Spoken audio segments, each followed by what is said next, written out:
আল্লাহ তাআলা বলছে ওয়াজাআত সাকরাতুল মাউতি বিল হক।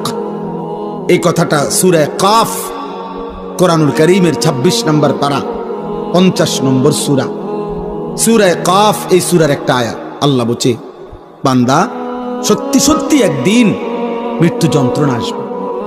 মানুষের শুধু মৃত্যু হয় না, বরং মৃত্যুর পূর্বে মালাকুল মউত আজরাইল জান কবজ করার আগে একটা মৃত্যুর যন্ত্রণা শুরু হয়।